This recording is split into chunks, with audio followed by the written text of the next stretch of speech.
Como se los mencioné hace unos momentos, pues en esta ocasión, tanto Global VoIP como la HFTP, pues quisimos preparar un webinar un poco salido del contexto tecnológico. En esta ocasión quisimos darle más un giro hacia el área financiera y esperamos que sea de su total agrado y de su total interés. En esta ocasión nos acompaña Antonio Montaño, director de finanzas de Rancho San Lucas, a quien saludo en este momento y le cedo la palabra para que podamos empezar con este tema interesante, muy en tendencia y que estoy segura que nos va a cautivar. Antonio, adelante.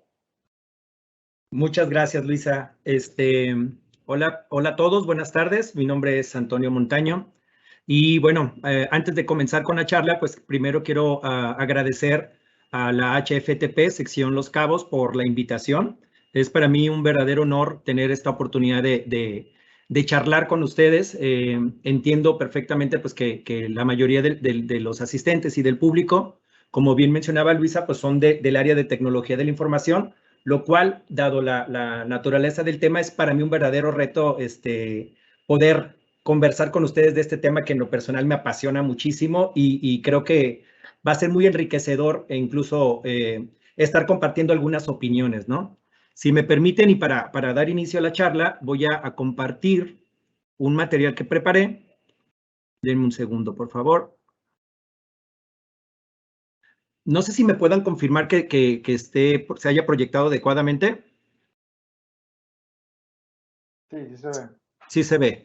Excelente. Fabuloso. Muy bien. Pues muy bien. Para poder empezar con la plática que nos ocupa el día de hoy, primero que nada me gustaría enseñarles y mostrarles los temas que vamos a hablar durante el transcurso de esta charla, ¿no? Los temas muy generales o muy genéricos, la primera parte de la plática lo vamos a dedicar principalmente a compartir un poquito de la historia de cómo ha evolucionado el dinero desde sus inicios hasta el día de hoy, con la intención de poder entender realmente un poco de la filosofía que está detrás de toda esta tecnología que está muy en boga el día de hoy, ¿no? Entonces, en el capítulo número 1 vamos a hablar de lo que es el dinero mercancía de una manera muy breve. El capítulo número 2 es el dinero fiduciario. Luego, el capítulo número 3, ya para entrar más en forma al tema que nos ocupa, vamos a hablar de los antecedentes, tanto desde la parte económica como la parte social, que en cierto modo, digamos, pues es la antesala del momento histórico que estamos viviendo actualmente, ¿no? Que es el tema de las nuevas tecnologías que están muy en boga. Y ya en los últimos 2 capítulos entramos de lleno al tema, como les mencionaba, pues con una intención de un enfoque pues más, más genérico, más económico, pero como les comentaba hace un momento, creo que va a ser muy enriquecedor, pues obviamente escuchar la plática por parte de ustedes, ¿no? Y ustedes se preguntarán en un momento dado, ¿por qué vamos a empezar a hablar de la historia del dinero en cierto modo? Bueno, pues definitivamente porque para poder entender qué es una criptomoneda, primero hay que entender qué es una moneda, ¿no? Y probablemente a ustedes se les pudiera parecer muy obvio el significado de la moneda, pero casi estoy seguro y me ha pasado con conocidos y amigos míos que cuando un niño de 8 años le pregunta qué es el dinero, a todo mundo nos cuesta un poco de trabajo explicar por qué es, ¿no? ¿Qué es lo que está detrás de todo eso? Entonces vamos a empezar primero a hablar de lo que es el dinero mercancía, ¿no? Para ponernos en el mismo contexto. Pues hubo un tiempo hace muchos miles de años donde intercambiar valor era totalmente intuitivo, ¿no? ¿A qué me refiero? Imaginémonos que en aquellos entonces había una persona que en su momento tenía la inquietud o la intención de intercambiar algún bien por otro, ¿no? Por la misma necesidad. En este ejemplo, imaginémonos que la persona número 1 tenía manzanas, la otra persona tenía pescado, y como en un momento dado, en aquellos entonces no existía absolutamente nada de lo que hoy conocemos como dinero y moneda y demás, pues simplemente se realizaba el intercambio y listo, ¿no? Básicamente ese era, no había ningún inconveniente, ¿no? Pero ¿qué era lo que sucedía con ese tipo de intercambios? Pues muchas veces no era tan sencillo, ¿no? ¿Por qué? Porque, bueno, el intercambio como tal implica pues que sea un bien sobre el otro en el mismo momento y en el mismo tiempo. Sucedía que muchas de las ocasiones la mercancía que se intentaba intercambiar no coincidía precisamente con, digamos, vamos a pensar en el caso de las manzanas, pudiera ser que en el momento que la persona B ya tuviera el pescado listo para intercambiar, la manzana ya estuviera totalmente pues echada a perder y por lo tanto el intercambio pues no podía llevarse a cabo como tal, ¿no? Podrían, o sea, con ese tipo de complejidades, pudieran en un momento dado, en aquellos tiempos, llegar a unos acuerdos en donde, bueno, la manzana que en su momento, digamos, la contaba la persona A, se la podía entregar a B con la promesa de que en un futuro la persona B, cuando tuviera la mercancía, le pudiera entregar los pescados al final del día, ¿no? Es decir, una persona le da en el día de hoy las manzanas y el otro le dice, pues te prometo que en un futuro, cuando yo tenga mis peces y los logre pescar, te los voy a entregar.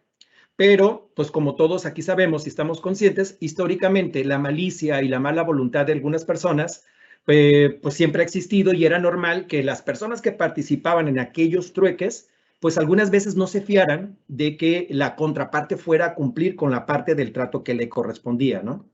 Entonces, esta complejidad muchas veces se podía solventar en algún momento dado cuando las personas que estaban realizando el intercambio eran de la misma comunidad y entonces, el jefe de la tribu o el representante es el que podía servir como una especie de institución o intermediario que le pudiera dar fe o certeza a la contraparte, ¿no? De tal manera de que si una parte incumpliera con lo que es el acuerdo del trueque, el jefe de la tribu pudiera en un momento dado obligar a esa persona o en su defecto castigarla por no haberla cumplido, ¿no?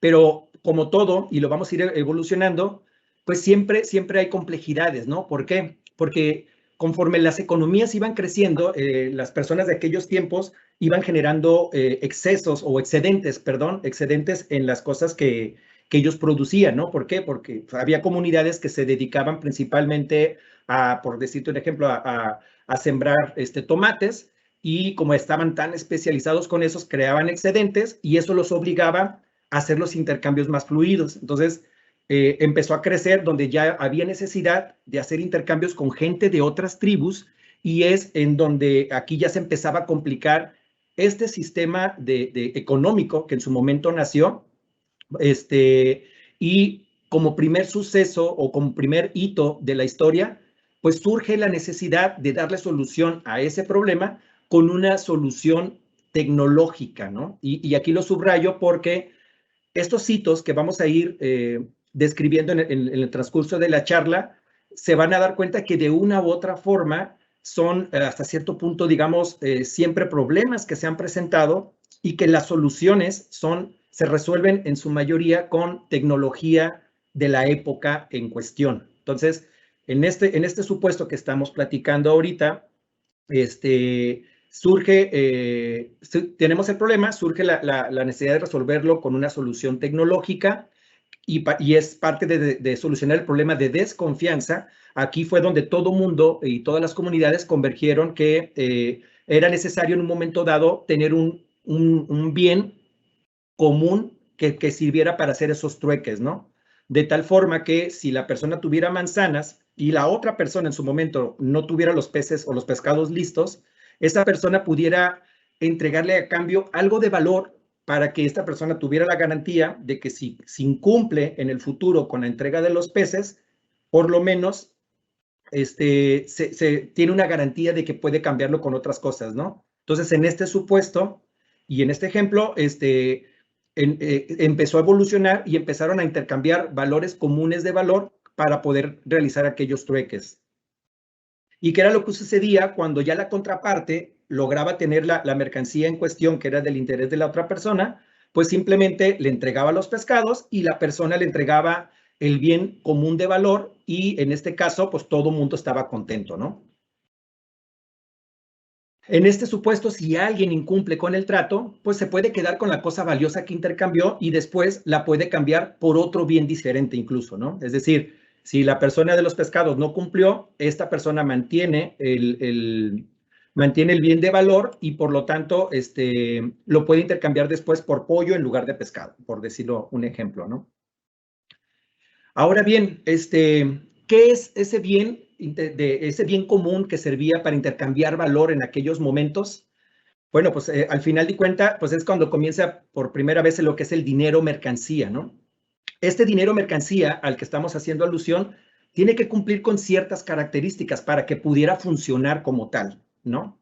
Una de las características que tiene que tener este tipo de bien o de dinero es que ese bien común tiene que tener la capacidad de mantener su valor en el tiempo. Es decir, que ese bien común, si yo lo recibo el día de hoy y lo quiero intercambiar en un futuro, que por lo menos mantenga el valor con el que lo recibí en un inicio, ¿no?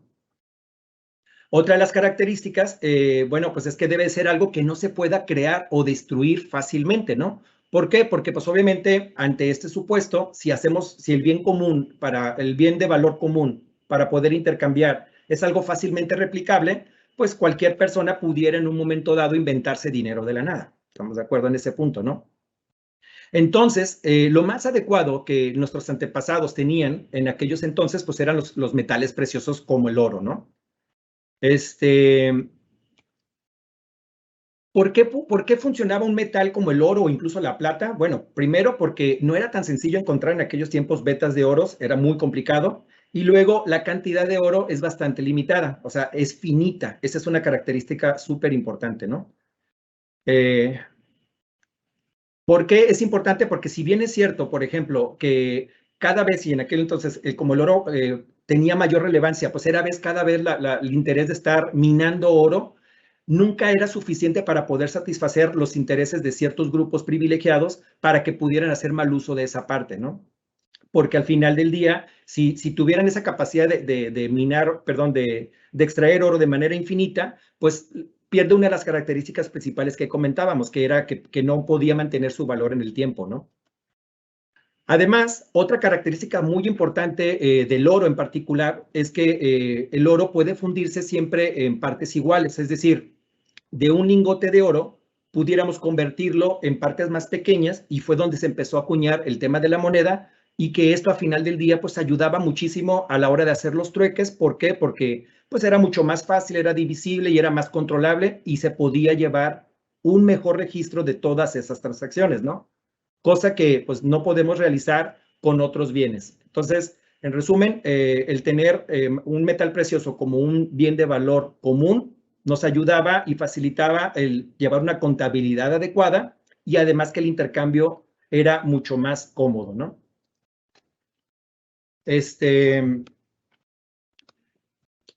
Bueno, y desde entonces, el oro y la plata, como lo conocemos al día de hoy, siempre ha sido un símbolo de ostentosidad en la actualidad. Y fíjate, ese es un dato muy curioso que a mí en lo personal me llama mucho la atención. No necesariamente porque el oro como tal sean súper valiosos, porque casualmente, pues nosotros el día de hoy contamos con muchísimos elementos mucho más raros y de más valor, incluso como por ejemplo el tritio, plutonio, el californio, pero por la razón por la cual el oro siempre se mantiene como un elemento común es porque al final, vamos, es muy fácil hacer operaciones con él y ha jugado un papel muy práctico, ¿no? Ahora bien, en este momento y hasta el momento en que vamos relatando la historia del dinero, no vayan a pensar que el dinero del que estamos hablando ahorita es exactamente igual a las monedas que el día de hoy traemos en nuestra cartera. Es totalmente diferente, ¿no? ¿Por qué? Porque pues el dinero como parte de la historia pues siguió creciendo, ¿no? Y ahorita lo vamos a describir y platicar un poquitito con el tema del dinero fiduciario. Siguiendo con el tema de las monedas de oro y metales preciosos, el uso se sigue usando por milenios, por muchísimo tiempo, ¿no? Los consumidores y en ese momento ya los bancos estuvieron siempre cambiándose monedas tan ricamente hasta que las economías de algunos países crecieron tanto que empezaban a ser incómodas. Es decir, cada vez había más operaciones y transacciones utilizando las monedas acuñadas con oro, que en algunas ocasiones cuando se quería realizar una transacción de valor mayor, era sumamente complejo hacerlo. Por ejemplo, imaginémonos que un terrateniente de aquellos tiempos quería comprar un pedazo de tierra que implicaba que tenía un valor elevado. Pues imagínense la complejidad de llevar el pago a realizar, transportando monedas y costales de monedas de oro para poder hacer ese intercambio y transmitir esa propiedad, ¿no? Entonces, de nuevo, en este hito de la historia del dinero, pues tenemos un nuevo problema que solucionar y para eso, pues tenemos una solución tecnológica que nos va a ayudar a resolver esta parte, ¿correcto? En esta ocasión, esa solución nos las van a proveer los bancos centrales, que son los que protegen el oro del Estado, básicamente, ¿no? ¿Qué era lo que sucedía en este caso? Bueno, la gente iba, depositaba sus monedas de oro y a cambio, en este caso, el banco les escribía un documento donde avalaba que dicho documento equivalía su valor en oro dependiendo de lo que hayan depositado en ese momento, ¿no?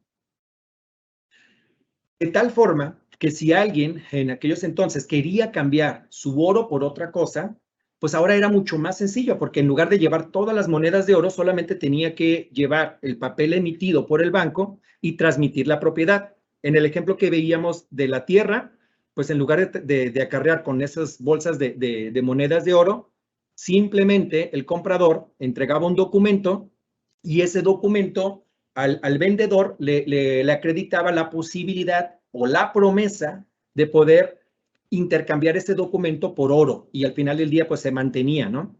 Aquí nada más quiero hacer un paréntesis muy simple y muy sencillo. En cada hito que estamos describiendo ahorita y cada vez que se enfrentaban el nacimiento de nuevas tecnologías, siempre la constante ha sido de que las personas que estaban en ese momento experimentando ese proceso y ese cambio, siempre hubo un miedo al cambio, una desconfianza, de decir, híjole, ¿cómo voy ahora a recibir en lugar de las monedas como tal un documento? Y eso para mí va a significar lo que es el dinero.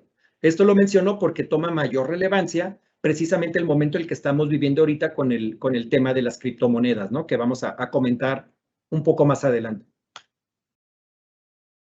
Muy bien.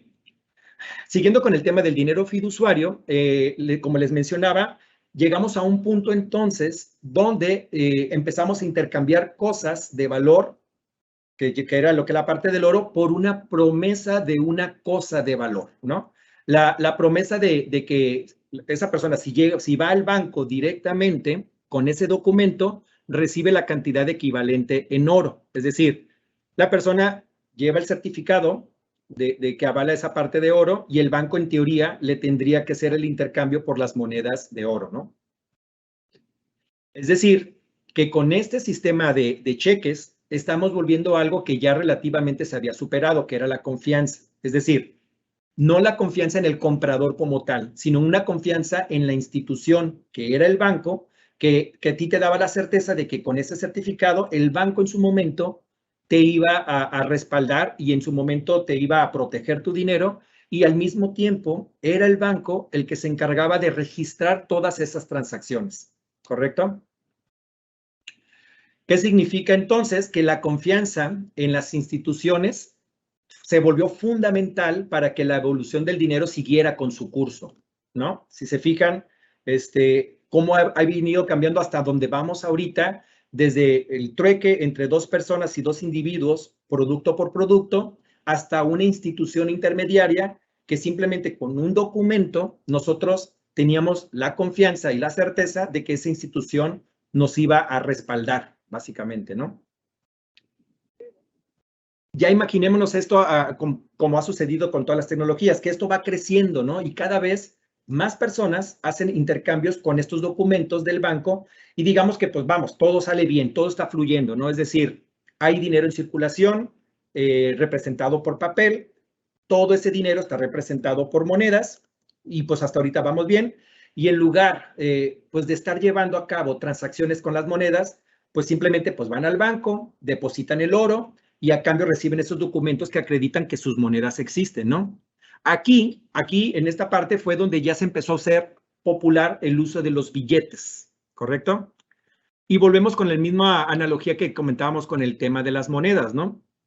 Aunque esos billetes que en su momento existían y que se parecen muchísimos a las de ahora, resulta que no son exactamente igual. ¿Por qué? Porque, bueno, aquí pasó algo, pasaron muchísimas cosas, ¿no? Pero pasó un tema que se le conoce como tal, como reserva accionaria, donde los bancos y las instituciones empezaron a hacer un uso deliberado del papel moneda que llegó un punto en donde ahorita lo vamos a ver un poco más claro en lo siguiente punto, donde pues dejó de estar respaldado como tal y solamente lo que le daba valor a ese papel era la confianza que nosotros depositábamos a dichas instituciones, ¿no? Entonces, hasta aquí vamos a ver el tema de lo que es la descripción de lo que es el dinero para poder ya poco a poco ir entrando al tema que nos interesa a todos, que es hablar de Bitcoin y de blockchain. Pero antes que eso, quisiera ponerlos en un antecedente para entender un poquito la filosofía que está detrás de todas estas nuevas tecnologías, ¿no? ¿Cuál es el problema que tenemos ahorita en el mundo, no? Vimos en las anteriores que en cada hito de la historia siempre surgió un problema para lo cual teníamos que buscar una solución, ¿no? Entonces, vamos a hacer un repaso muy breve de qué es lo que nos ha llevado en los últimos 100, 150 años hasta ahorita y por qué todo el mundo, para entender por qué todo el mundo el día de hoy está hablando de Bitcoin, de blockchain, por qué se considera tan disruptivo, por qué todo el mundo pues da opiniones en contras, etcétera, ¿no? Para esto, pues nos vamos a remontar y vamos a partir de ahí para el año del 29 con la Gran Depresión. En el año de 1929 sucedió la mayor crisis, de las mayores crisis que se ha tenido registro en la historia, ¿no? Fue una de las más largas y afectó a un número mayor de países en todo el siglo XX. O sea, fue la más fuerte del siglo XX, ¿no? Eso, bueno, se derivó por muchas razones, pero en parte eso creó grandes márgenes y beneficios que daban mucho a la especulación bursátil desde el año de 1925, ¿no? Y esas especulaciones contagiaron todas las bolsas y las hizo temblar de todo el planeta y la recesión se prolongó y se dejó sentir hasta finales de la Segunda Guerra Mundial, ¿no? ¿Qué es lo que sucedió en la Segunda Guerra Mundial? Bueno, pues como ustedes tienen conocimiento, quizás algunos de ustedes saben que las crisis, o en algunas ocasiones más bien, las guerras ayudan a solventar crisis porque pues al final del día, pues se mueven intereses, se mueven situaciones y la Segunda Guerra Mundial definitivamente ayudó para superar esa crisis o esa gran recesión y lo que terminó como resultado de la Segunda Guerra Mundial es que Estados Unidos se convirtió o emergió de esa guerra como una potencia mundial, ¿no? En ese momento Estados Unidos se mantuvo como la economía más fuerte del mundo, mantenía un crecimiento industrial y una fuerte acumulación de capital y tenía una industria manufacturera poderosa y se enriquecieron vendiendo armas y prestando dinero a los otros combatientes, ¿no? ¿Qué es lo que sucedió después de aquí? Que bueno, pues al final del día, en el año de 1944, en la conferencia de Bretton Woods, se llegaron a un acuerdo entre los diferentes países en donde básicamente la moneda que iba a regir la economía del mundo iba a ser el dólar, y fue en el año entre el 44 y el 45 cuando el Banco Mundial y el Fondo Monetario Internacional nacieron, ¿no? Y ahí fue donde se pone en marcha pues un nuevo orden económico internacional a través de un sistema monetario internacional donde el dólar era la moneda del mundo y prometía un tipo de cambio sólido y estable fundado en el dominio del dólar, ¿no? Estas fechas son importantes. Si se fijan, el acuerdo de Bretton Woods se llevó a cabo en el 44 y estuvo vigente hasta el año de 1970. Ahí les voy a pedir de favor que ese periodo de año lo tengamos presente porque se va a ver en las próximas diapositivas, ¿no? Entonces, con el derivado de la firma de ese acuerdo, nació lo que se le conoce la época del patrón de oro, donde pues el dinero que estaba en circulación equivalía o estaba respaldado con oro y una onza de oro equivalía a $35, ¿no? Recuerdan que les había dicho que el año 70 hay que mantenerlo presente. Bueno, para poderlo tener un poco más preciso, en el año 71 hubo una ruptura de ese acuerdo de Bretton Woods que se firmó en el 44. En gran parte, hubo diferentes razones, ¿no? Pero en gran parte fue la guerra de Vietnam. ¿Por qué? Porque en ese entonces Estados Unidos imprimía y enviaba al exterior miles de millones de dólares para poder financiar la guerra, ¿no? Los países europeos, al ver ese comportamiento, lo que hicieron comenzaron a cambiar esos dólares que ellos tenían y que ya en su momento ya estaban sobrevalorados, y los cambiaban por alemanes y por el oro. Como consecuencia de todo eso, pues las principales economías comenzaron a abandonar el patrón de oro. ¿Qué significa esto con palabras muy simples? Retrocediendo un poquito al dinero fiduciario, recordarán ustedes que la gente en un principio confiaba tanto en las instituciones que depositaba su oro y a cambio simplemente le entregaban un certificado que avalaba que tenían ese valor invertido, ¿no? Con este rompimiento del acuerdo de Bretton Woods, pues simplemente el dinero que estaba en circulación no tenía un respaldo en oro como tal y simplemente era la confianza que teníamos en las instituciones de que al final pues, ese papel pues, tenía un valor que es el que tenía en su denominación, ¿no? Esta diapositiva básicamente es simplemente nada más para enlistar algunas de las crisis, no son todas, sí de las crisis más significativas en la historia la historia económica de los últimos 100 años. Pues así rápidamente, pues tenemos la crisis del petróleo, el lunes negro en el año de 1987. En el 94, considero que varios de aquí podemos recordar el efecto tequila, con la salida en aquel entonces el presidente Carlos Salinas de Gortari. Luego tenemos en el 97 la crisis financiera asiática, en el 2002 la burbuja del .com y en el 2008 la caída de Lehman Brothers. Esa crisis también fue muy significativa, ¿no? Ahorita vamos a mencionar por qué. Y bueno, el 2020, pues todos estamos conscientes de la crisis actual que estamos en el proceso de superar, que es ocasionada por el coronavirus.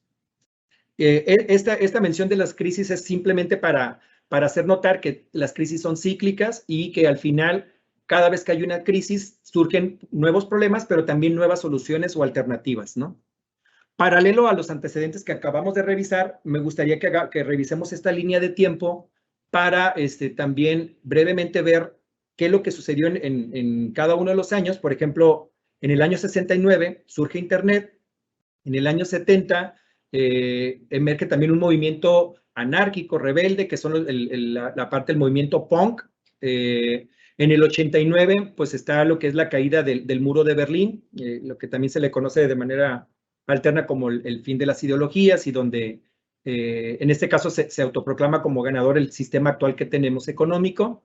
En el 91 está el fin de la Guerra Fría y en el 2008 está la crisis hipotecaria, ¿no? Que en este caso es, si recordarán, fue la quiebra de Lehman Brothers y fíjense este dato, son 613 mil millones de dólares de pérdida que representó esa institución, que ha sido la mayor quiebra de la historia hasta el momento, ¿no? Y luego, casualmente, en el año 2009 surge Bitcoin, ¿correcto? En el año del 91, justo a la hora de terminar el fin de la Guerra Fría en el 91, al mismo tiempo surge el movimiento de los cypherpunks, que este movimiento vale mucho la pena mencionarlo porque de este movimiento emerge o se libera en todo caso lo que es el cifrado asimétrico, perdón, ¿no? Presentando pues como parte del problema la falta de privacidad y las comunicaciones no eran seguras, y como objetivo tenía resistir a la pérdida de la privacidad del usuario en la era digital. Los que están familiarizados con este movimiento incluso sacaron un manifiesto de los cypherpunks donde ponían pues allí algunas cosas de los que estaban buscando, ¿no? ¿Por qué lo mencionamos? Porque pues al hablar de Bitcoin, pues es una criptomoneda que por lo tanto parte de la tecnología que se usa para las criptomonedas es precisamente el cifrado asimétrico, ¿no? Entonces, ya como resumen, ¿qué es lo que derivó de todas esas crisis y todos esos movimientos que revisábamos ahorita y principalmente de la crisis del 2008? Pues hubo una pérdida de confianza en las instituciones financieras, ¿no? Y recordemos, lo hemos visto hasta donde vamos ahorita, cada hito de la historia, cuando hay un problema, siempre exige o emerge una nueva solución tecnológica.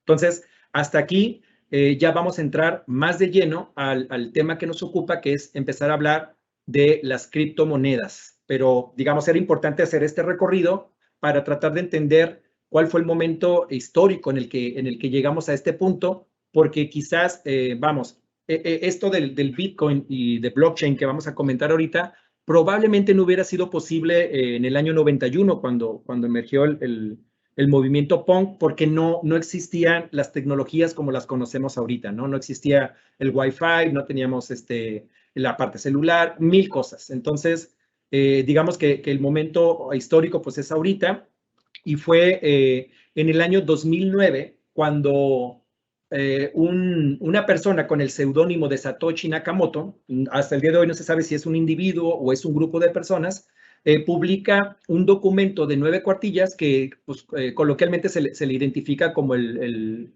documento blanco o el paperwhite, que pues, básicamente esta persona simplemente lo que ofrece en dicho documento pues es una nueva moneda de intercambio de persona a persona o de punto a punto, como se le llama también, ¿no? El peer-to-peer.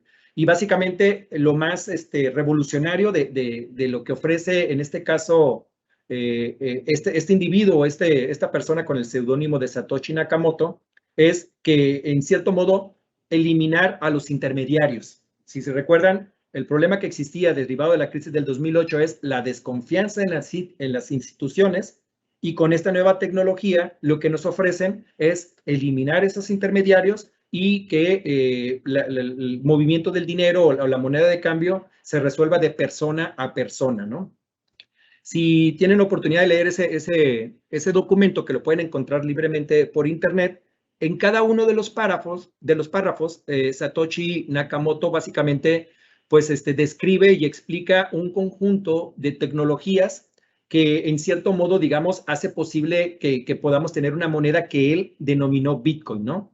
Las tecnologías que él describe en ese documento, brevemente, pues bueno, hace uso del tema de la criptografía asimétrica, luego hace uso también de lo que es la red descentralizada, peer-to-peer, el libro contable, que son los bloques, y finalmente el protocolo de consenso, ¿no? Estas diferentes tecnologías que ya existían, dicho sea de paso, simplemente Satoshi Nakamoto lo que hizo es aprovechar todas esas tecnologías, ponerlas en una nueva tecnología en conjunto. Bueno, ahí, con esas tecnologías en conjunto, pudo crear lo que es Bitcoin, ¿no? ¿Y qué es Bitcoin? En términos muy, muy generales, pues Bitcoin es una moneda que no requiere de ningún sistema externo que la vigile.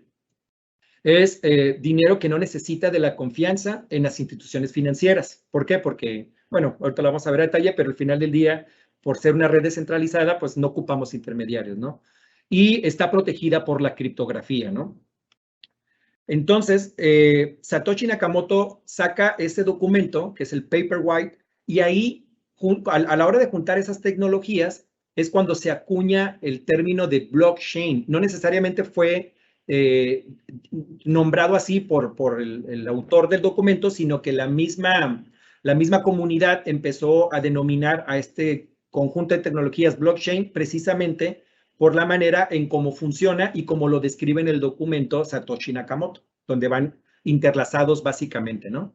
Entonces, para tratar de entender lo que es blockchain en cada uno o sea, en términos generales, y lo que es Bitcoin principalmente, vamos a entrar a cada uno de estas tecnologías para poder describir en términos muy genéricos y quizás simples, sin meternos a tantos temas técnicos, cómo funciona cada uno de ellos, ¿no? Para poder entender por qué Bitcoin y blockchain es lo que es, ¿no? Y por qué se dice que es incorruptible, por qué se dice que pues es mucho más económica, que es el dinero del pueblo, bla, bla, bla. Bueno, el primer punto de las tecnologías es la criptografía asimétrica.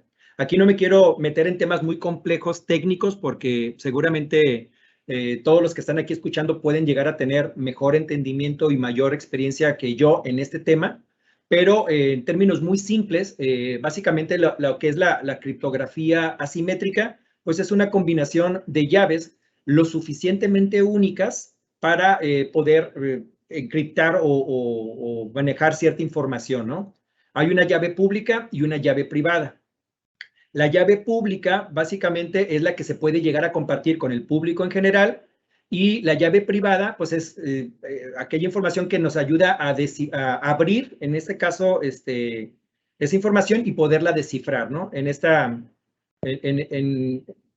en esta imagen, pues simplemente vemos que si pongamos el emisor emite un mensaje, el algoritmo lo encripta y lo convierte en caracteres pues indescifrables, y el receptor con una llave privada abre este mensaje y lo descifra prácticamente, ¿no?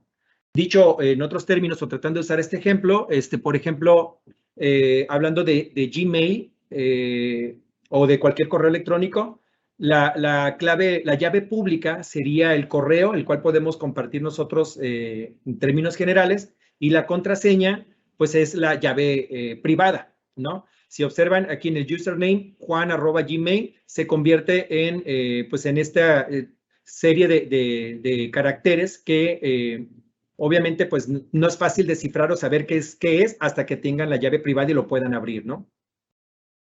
Entonces, hablando de Bitcoin, el algoritmo que Bitcoin actualmente está utilizando es algo que se le conoce como el SHA-256. Igual, aquí siguiendo con las mismas explicaciones muy sencillas, la ventaja que tiene este algoritmo, bueno, pues es que ahorra espacio en memoria. ¿Por qué? Porque este algoritmo está programado de tal forma de que no importa qué datos le pongas de entrada, lo que te va a generar es un algoritmo de 256 bits y de 64 caracteres. Es decir, puedes poner desde un simple hola, te va a arrojar este algoritmo de 256 con 64, o bien puedes meter una obra completa de lo que tú quieras y va a ser exactamente de la misma dimensión y el mismo tamaño, ¿no? Y por ponerles un ejemplo, yo aquí puse, por ejemplo, HFTP con mayúsculas. Este algoritmo me genera esta clave, y aquí abajo puse exactamente las mismas letras, solamente cambió que son en minúsculas, y el algoritmo en automático me lo traduce en algo totalmente diferente, pero sí cumpliendo las características de los 64 caracteres y los 256 bits, ¿no? ¿Cuál es el problema de este algoritmo? Bueno, pues las posibles colisiones. Aquí, como dice, pues la entrada es infinita, pero la salida es finita. ¿Qué significa? Que en algún punto, al estar limitado a 64 caracteres, puede ser que al momento de poner un carácter X, una criptografía se vuelva a repetir y entonces ese algoritmo colapse y por lo tanto se tenga que migrar a algo diferente, ¿no? Entonces, hoy por hoy se sigue utilizando este algoritmo criptográfico, pero va a llegar el punto de quizás donde termine que colisionar, y ya en todo caso se verá más adelante qué va a suceder, ¿no?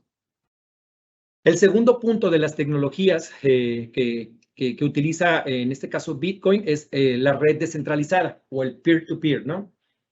Esta red, pues básicamente tiene que cumplir con algunas características. Ustedes igual, insisto, como profesionales de la tecnología, pues seguramente entienden perfectamente a qué me refiero, ¿no? Pero las características básicamente es que esta red pues tiene que tener escalabilidad, tiene que tener robustez, tiene que ser segura, tiene que ayudar a reducir costos porque está totalmente descentralizado, y tiene que ser libre de censura, ¿no? Entonces, en estos dos imágenes, pues básicamente este es un ejemplo de una red centralizada donde, pues digamos, en este caso aquí puse un icono de un banco, por ejemplo. El banco es una red centralizada que es donde se posiciona de esta forma, y de aquí, digamos, el banco es el que se encarga de administrar todas las transacciones desde aquí, ¿no? ¿Cuál es el problema de una red centralizada? Que si hay un problema al interior de la red, todo colapsa completamente, ¿no? En contrario, en la descentralizada, pues es totalmente diferente, porque, pues imagínense que son un sinfín de computadoras interconectadas entre sí, donde funciona de manera muy diferente, ¿no? Entonces, siguiendo con el tema de la red, bueno, y tratando de ejemplificar el tema del banco, ¿qué es lo que sucede en una red centralizada? El dinero que tenemos en el banco simplemente pues se reduce a cifras anotadas en un libro contable, y esas cifras, el responsable de hacerlo, pues es el mismo banco, y ahí se registran tanto los gastos y los ingresos en dicho libro contable. Por ponerles un ejemplo, si ustedes van van y compran ropa, utilizan su tarjeta de crédito, el banco es el responsable, por un lado, de pues validar de que ustedes tengan los fondos suficientes para llevar a cabo esa compra, y también se encarga el banco de registrar en su saldo, en su cuenta bancaria, esa disminución de ese gasto, ¿no? Pero todo lo controla y lo administra el banco. En la red o en el sistema de Bitcoin sucede completamente lo contrario, ¿no? Aquí, bueno, toda la red tiene una copia del libro contable. Es decir, aquí no hay una transacción que quede registrada en la red que en automático no se replique y sea al alcance y que sea visible entre todos los participantes de la red de manera automática, ¿no? Por eso por eso se dice que esta tecnología es incorruptible, básicamente, ¿no? Entonces, cada vez que se produce una transacción de Bitcoin, todos los libros se actualizan y se guardan en automático, ¿no? Entonces, en resumen, las transacciones en los bancos es privada y en Bitcoin es pública, ¿no? Con la variante de que el banco, o sea, uno como individuo, pues no tienes ninguna privacidad y en la red de Bitcoin lo que son públicas son las transacciones, pero se protege la identidad del individuo. Ese es otro punto importante y una característica de esta nueva tecnología, ¿no? Entonces, ¿qué es lo que se registra en los libros contables de Bitcoin? Muy sencillo. Básicamente lo que se registran, pues son datos de quién lo manda, para quién, en qué monto y la hora y la fecha en que se hizo, ¿no? Supongamos que si yo, Antonio Montaño, quiero mandar Bitcoins a Juan Pérez, simplemente aquí parecería de Antonio Montaño para Juan Pérez, monto 50 Bitcoins y la fecha y la hora en que se hizo, ¿no? Entonces, ahorita que ya más o menos hemos hablado y discutido lo que es un libro contable que está sobre una red descentralizada, no sé si ustedes se pregunten quién es el que mantiene dicha red, porque aquí queda claro que es el banco. El banco es el que se encarga de mantener todos los registros, todo el control y demás, pero en este tipo de red, pues ¿quiénes lo hacen, ¿no? Al final del día. Y aquí, bueno, me gustaría nada más así como ponerlo como ejemplo. Si yo ahorita, vamos, invitara a ustedes que llevaran a cabo ese mantenimiento de la red y hacer esos registros y demás, y ustedes no tuvieran ningún beneficio de hacerlo y les requeriría pues tener destinado un equipo de cómputo para poder hacer ese registro de manera adecuada y luego 24/7 estar atendiendo esos pendientes, seguramente pues simplemente no habría ninguna motivación para hacerlo, ¿no? Entonces, aquí es donde Satoshi Nakamoto pues también lo manifiesta en su documento, cuál sería el incentivo para poderlo hacer. Y en este caso, a las personas que se encargan de hacer esos registros a través de incentivos en el mundo del Bitcoin se les conoce como mineros, ¿no? Los mineros son los que registran las transacciones en el libro contable a cambio de incentivos ofrecidos por la misma red. Los incentivos básicamente pues son Bitcoins que van a su cuenta, ¿no? Y nada más como dato, cuando nació esta nueva tecnología, los incentivos no eran tan atractivos como lo son hoy, por ejemplo, ¿no? Hoy el valor del Bitcoin, a pesar de que ha fluctuado muchísimo, pues la realidad es que pues el valor está elevado y si yo ahorita les planteara la posibilidad de volverse un minero y tener un beneficio con Bitcoins, probablemente pues más de alguno pues se va a interesar en llevar a cabo esa parte, ¿no? Entonces, siguiendo con el tema de los mineros, y viendo el tema de la red descentralizada, ¿habrá algún minero que pueda inventar una transacción o que pueda robar dinero o alguien? La realidad es que la respuesta al día de hoy es que no hay forma, ¿no? ¿Por qué? Porque, como les mencionaba hace rato, en el documento de Satoshi Nakamoto, también él describe un protocolo de consenso o proof of work, que básicamente el objetivo de este protocolo de consenso es poner de acuerdo a toda la red cada vez que se registra una transacción, ¿no? Pero ¿cómo se pone de acuerdo a una red descentralizada sin caer en la censura? Y aquí es donde se pone ya más interesante y también un poco más técnico, pero vamos a tratar de explicarlo con términos muy simples, ¿no? Si un minero quiere que su página, vamos, la transacción que él va a hacer, forme parte del libro contable, tiene que acertar un número secreto, que este número, pues es único y dependiente de lo que contenga toda la página, ¿no? Entonces, la única manera de averiguarlo es pues haciendo pruebas y probando en el supuesto de que fuera manual, ¿no? Es decir, si yo quiero registrar la transacción de que pues de Antonio mando a Juan Pérez 50 bitcoins, para que se pueda registrar esa transacción en el libro contable, el minero tendría que estar experimentando con múltiples opciones hasta encontrar con un código que cumpla con las características que marca el mismo documento de Satoshi Nakamoto, de que genere un código de 256 bits, 64 caracteres, con la condicionante de que los primeros 4 dígitos comiencen con 0.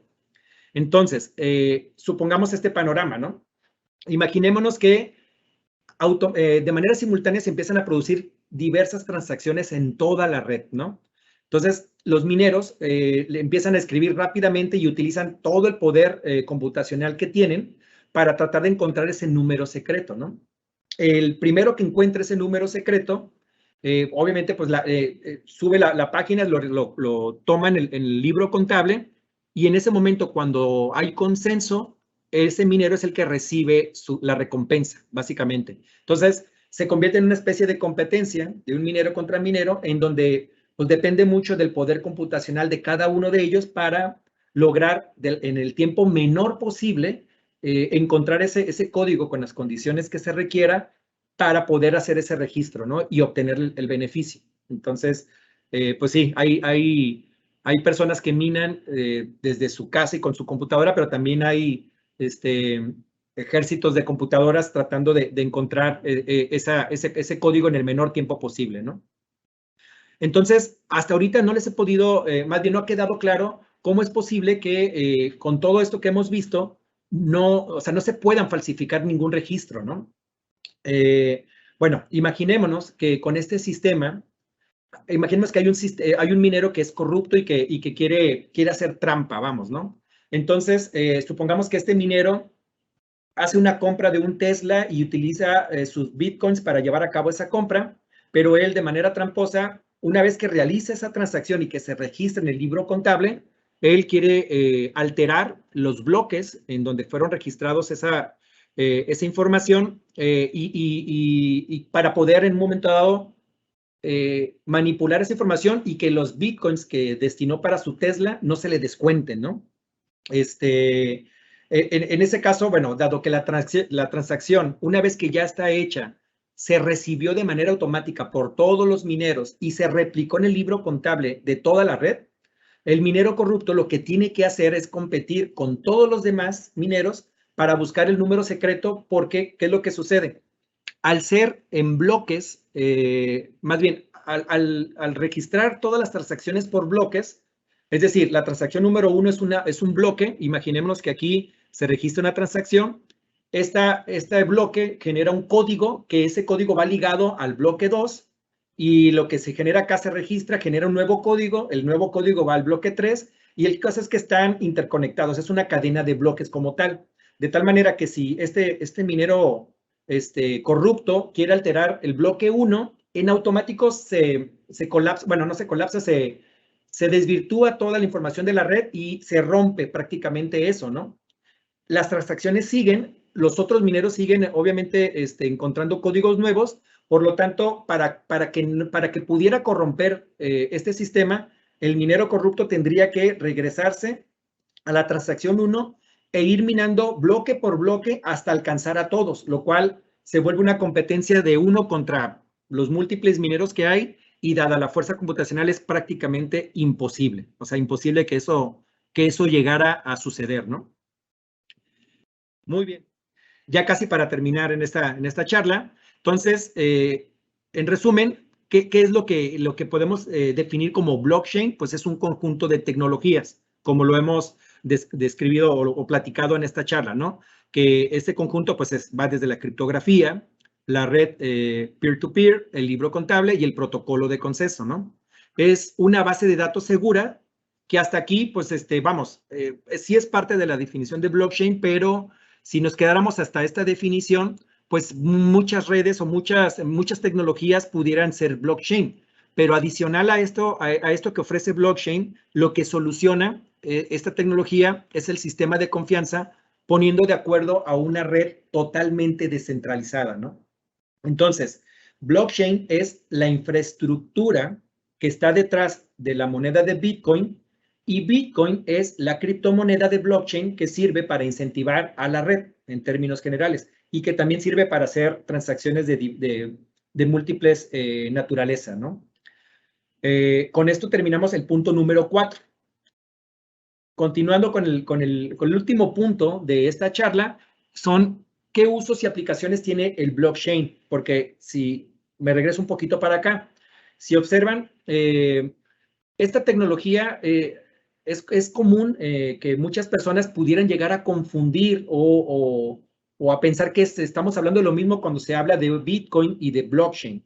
Pero vuelvo a insistir, blockchain es la infraestructura que está detrás de lo que es la criptomoneda y por lo tanto, esa tecnología o esa infraestructura se puede utilizar para muchísimas cosas, ¿no? Entonces, aquí básicamente les voy a poner, vamos, era lo que mencionábamos ahorita, Bitcoin no es lo mismo que blockchain y por lo tanto, los usos y las aplicaciones del blockchain hay múltiples, simplemente aquí quiero enfocarme en estos 3 que creo son de los más en boga y los más relevantes. Está blockchain, se puede utilizar para manejar los smart contracts, que básicamente es como un contrato convencional con la diferencia de que va a estar subida a la plataforma de blockchain de tal forma que a la hora de hacer un smart contract va a haber como una especie de condicionantes como parte de las cláusulas de que si sucede algo, entonces pues se va a generar otra cosa y al estar en la red,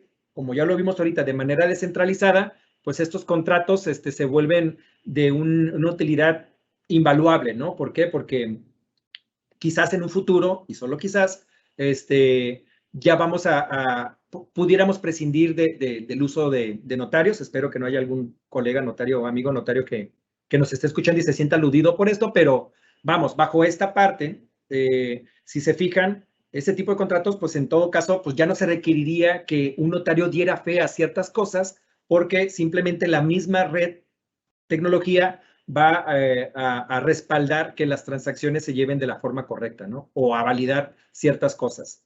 El otro uso que ahorita también está muy en boga y cada vez se escucha más son los NFTs o los Non-Fungible Tokens. No sé si lo pronuncié bien.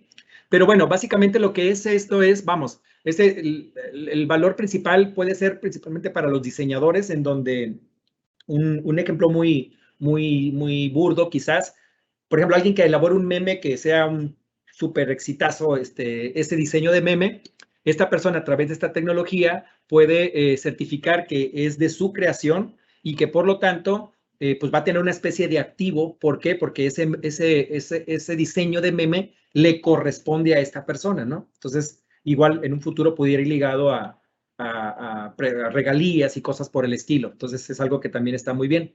Y creo que en este punto de sistemas de votación todavía estamos muy lejos. Sin embargo, en una red de este tipo también pudiéramos llevar procesos de votación que pudieran asegurar o perdurar la democracia y participación de todos de manera transparente y de una forma incorruptible, ¿no? Y pues hasta aquí, pues no sé cómo andamos de tiempo, pero pues esto básicamente es lo que yo traía para platicarles a ustedes. Con esto, no me resta más que agradecerles a todos la oportunidad y pues queda abierto el foro para alguna duda, alguna pregunta o comentario, con todo gusto. Muchas gracias, Antonio. Pues resultó ser un tema muy interesante. Agradecemos mucho tu participación, tu disposición. A todos los participantes, realmente los invitamos, si tienen alguna inquietud, algún comentario, aprovechando que tenemos aquí a Antonio, entonces adelante, aquí en el chat nos pueden ir escribiendo sus inquietudes, sus dudas, para que los podamos ir respondiendo. Miguel Rivera pregunta, ¿por qué existen diferentes nombres de criptomonedas? Gracias, Miguel. Gracias, muy buena pregunta. Bueno, Bitcoin fue es la moneda o la criptomoneda que le dio nacimiento a la tecnología de blockchain. Sin embargo, esa misma tecnología, como lo mencionábamos hace un momento, de que puede tener múltiples usos, pues es, digamos, hoy es posible crear, cualquier persona en cierto modo pudiera crear múltiples monedas, ¿no? Y en el mundo de blockchain y de Bitcoin se les identifican como las altcoins. ¿Por qué existen? Porque, bueno, vamos, es de libre apertura y si lo queremos homologar incluso al dinero tradicional, pues también podemos ver que pues existen, así como existen diferentes criptomonedas, hoy por hoy también existen diferentes billetes y monedas tradicionales de diferentes países, ¿no? Entonces, yo creo que va a seguir habiendo muchísimo más. Sin embargo, siempre considero que van a estar siendo algunas las más importantes, porque en algún punto se pudieran crear monedas para cosas muy específicas y luego quizás ya en todo caso su uso no sea necesario para más adelante, ¿no? Vi otra preguntita por acá. ¿Qué cantidad recomiendan para empezar a invertir en Bitcoins? Pues mira, hay una aplicación que se llama Bitso, la pueden bajar, es de libre acceso, y a través de esa aplicación se puede hacer transacciones desde cualquier monto, ¿no? Y es muy sencillo y muy amigable. Básicamente ahí pues mete los datos de tu cuenta bancaria normal y puedes hacer o comenzar a hacer transacciones y comprar Bitcoins. Un Bitcoin, la verdad es que la inversión es bastante considerable.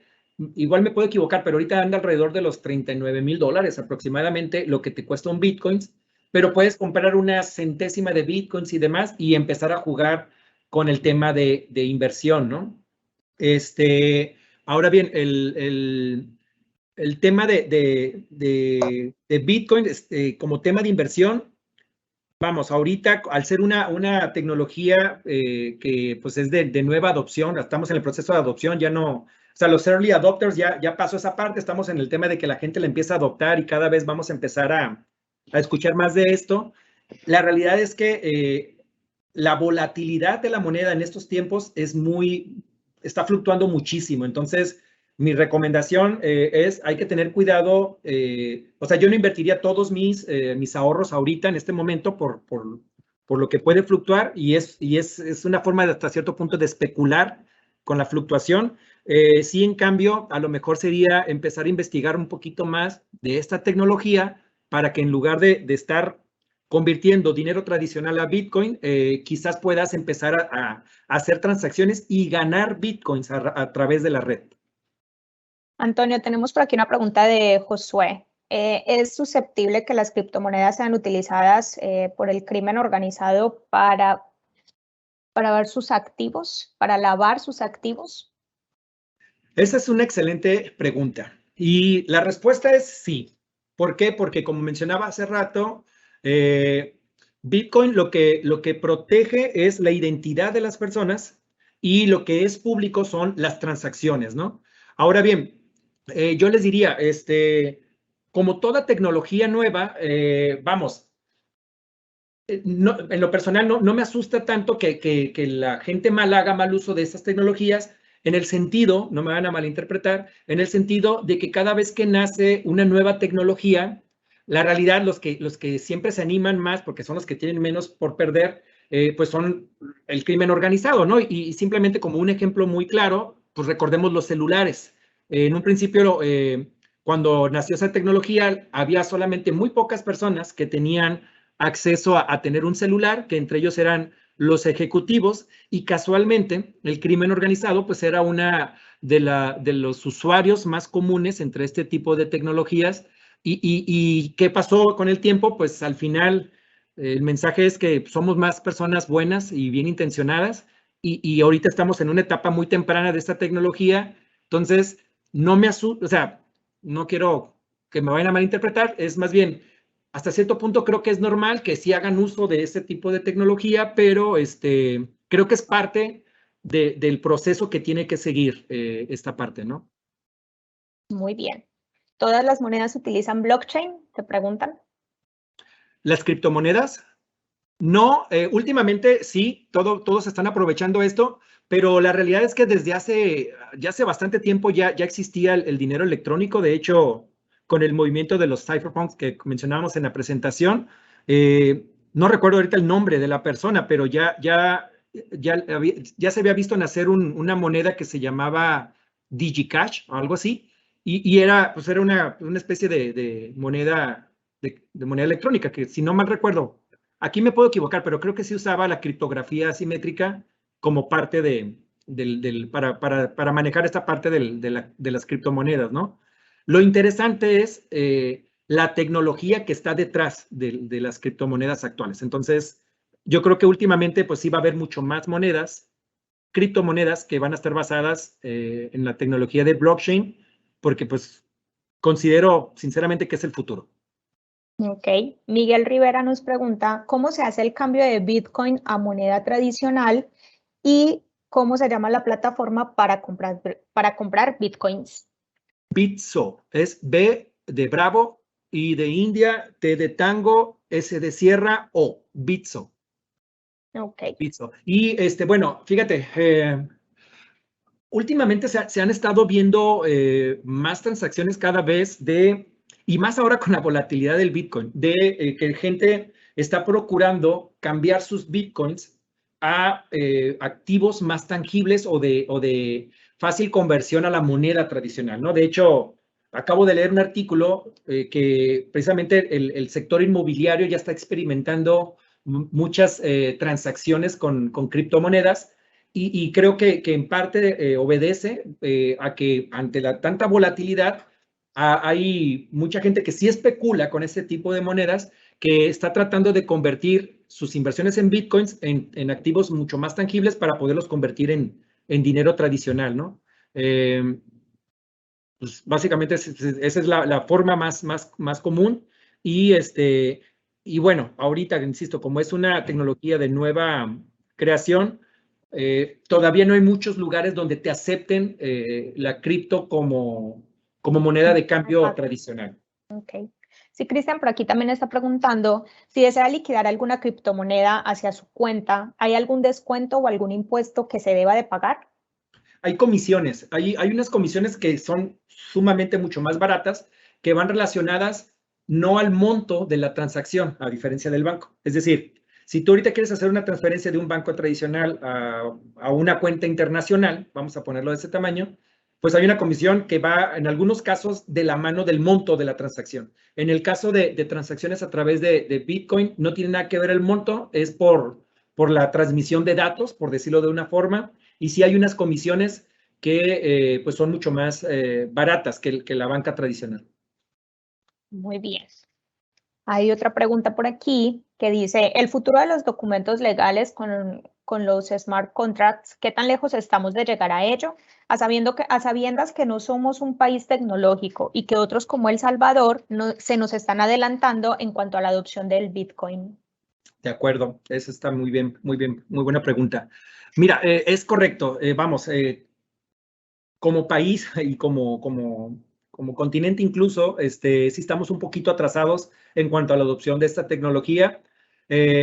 Sin embargo, como tecnología que el avance va a ser de manera exponencial. Entonces, la verdad, es complicado decir, para tal fecha ya vamos a estar todos trabajando bajo este esquema. Sin embargo, me atrevería quizás a especular que de aquí a 5 años vamos a ver un cambio enorme en cuanto a la adopción de esta tecnología, y es muy probable que en ese periodo de tiempo ya vayamos a estar mucho más habituados con los smart contracts y con ese tipo de usos que tiene el blockchain.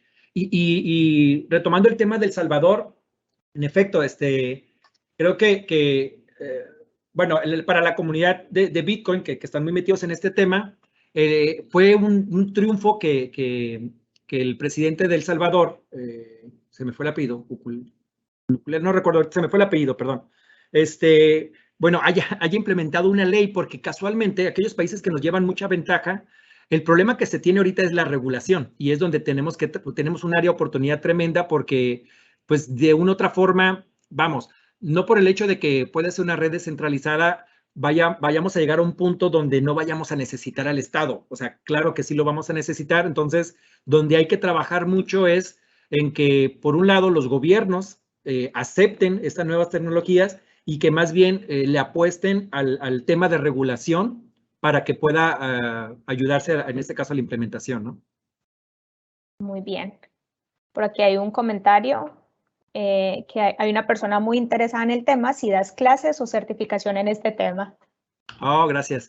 La realidad, no como tal. Sin embargo, con gusto puedo compartir mis correos y vamos, más bien soy un apasionado del tema y con todo gusto pudiéramos seguir platicando de esto, ¿no? Y aprendiendo juntos, porque hay que entender esta parte que es una tecnología que pues está en constante cambio y que en mi parte, con mi limitado conocimiento tecnológico en cuanto a programación y demás, seguramente pues, más de alguno de ustedes me puede ayudar incluso a descifrar otras cosas, ¿no? Entonces, mi enfoque es mucho más, digamos, impacto social, impacto económico y con todo gusto podemos profundizar más en otros temas y seguir aprendiendo con todos. Y una pregunta en ese mismo sentido, ¿algún curso que recomiendes para seguir aprendiendo y especializarse en blockchain y en bitcoins? Pues mira, no conozco tantos como tal, déjame investigo, o sea, realmente ahorita la información es más bien lo que yo ahorita, pues he estado, pues hay libros, eso sí, hay libros, hay un libro, por ejemplo, te recomiendo un libro que se llama